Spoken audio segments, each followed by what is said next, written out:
Bun găsit, sunt Ruxandra Gheorghe Negrea.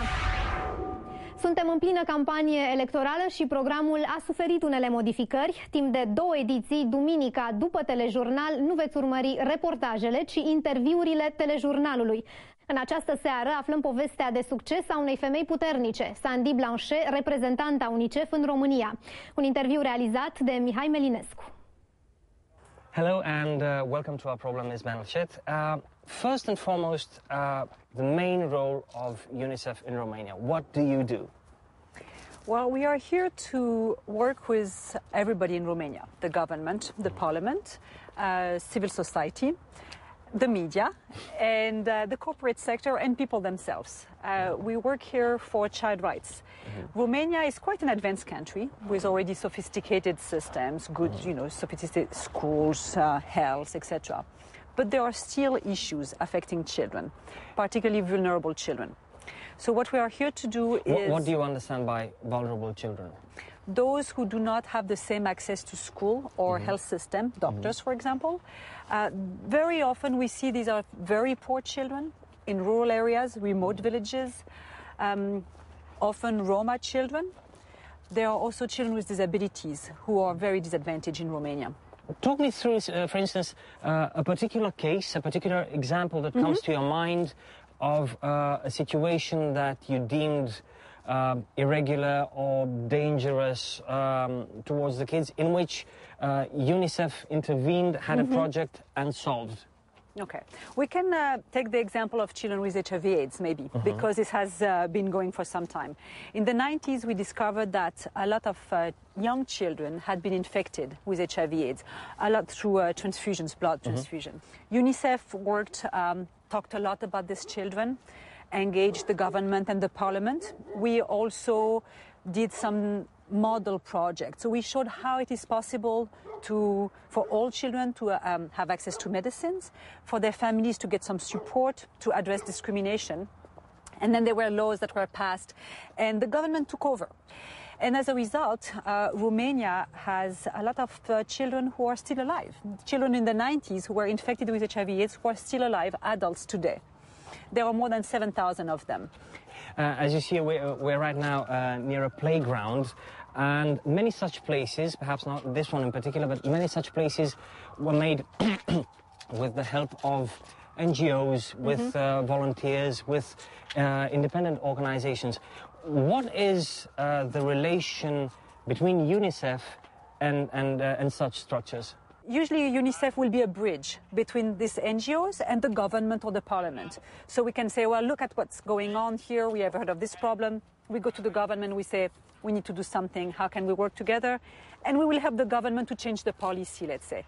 So it's a very complementary role we have between NGOs and UNICEF. Is there a political implication of the UN in Romania as well, or is it just social, economic at that level? We are political because we work with people who are involved in politics. Okay. We are not political because we don't get partisan. We do not ally with that party or that other party. That's very important that we are very neutral. I used to work in the Republic of Moldova, and very often, in Moldova, in Chisinau, the authorities would look at what's happening in Romania, and they would be interested to know, so how has Romania solved that problem? So there are many countries also that are looking at Romania and said, well, what can we learn from Romania? And that's a role also we're trying to promote. There are still some issues of discrimination against children with disabilities. We need to work on this. We need to work on. Do you mean this as a mentality, so as they are viewed, or as facilities offered to them in major cities? Both. We have perceptions. There are still many people who are afraid of children with disabilities. There is still discrimination. People don't necessarily want their kids to go to school with children with disabilities. So that's an issue. There are a lot of entitlements for children with disabilities, but it's not necessarily implemented. It does not translate into a reality for children. So children with disabilities are entitled to some money, or their families are entitled to some money, but they don't get it.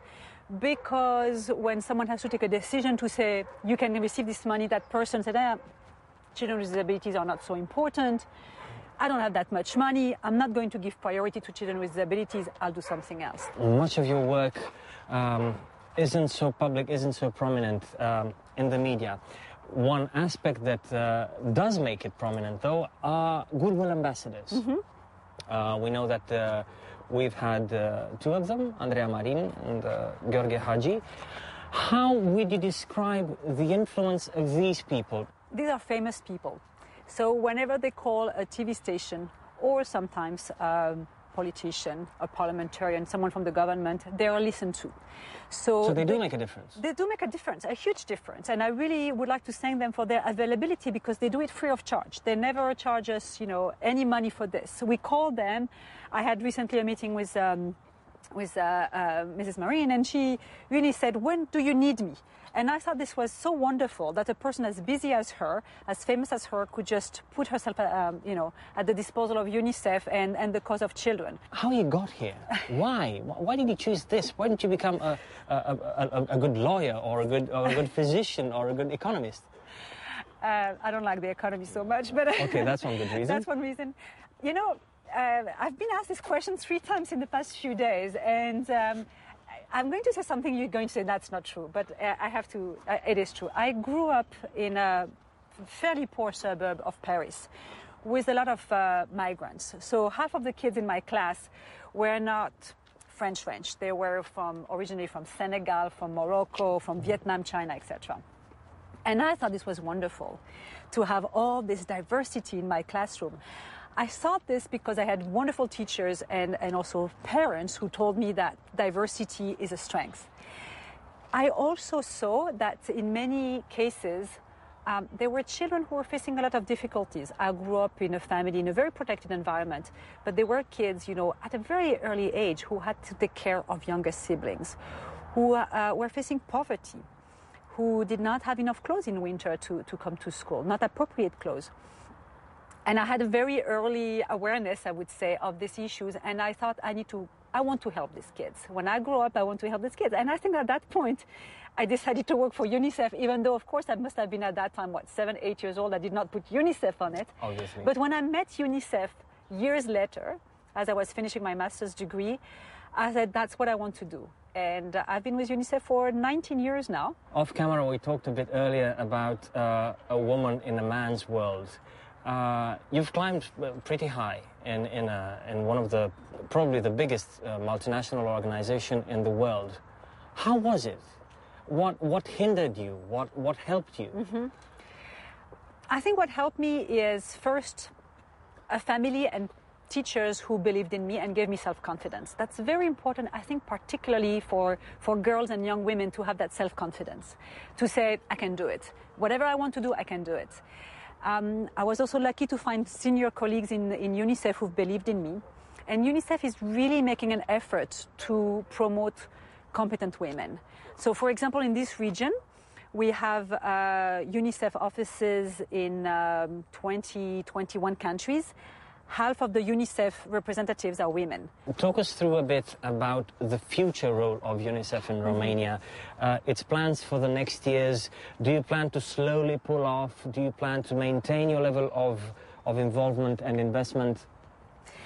I think we will stay in Romania for a long time, but our engagement will change because Romania is changing. We would like to see that all children go to school. Today, it's 400,000 children who do not go to school on a regular basis in Romania. It's a lot out of 4 million children. The other area we will work a lot on is child protection. By that, we mean that children should be protected from violence, abuse, exploitation, and separation from families. There are still thousands of children who do not live with their biological family, and we want to change that. The society should support me as parent to take care of my kids, not take away the kids to put them in a very expensive institution or foster care family. When the Parliament approves the budget, we would like to see the budget is for children first. We would like local authorities to give priority to children when they allocate their own money. We would like the corporate sector to give more money to children. And of course, the famous EU structural funds should also go to vulnerable children. Okay, Ms. Blanchet, thank you very much for your interview. Mulțumesc.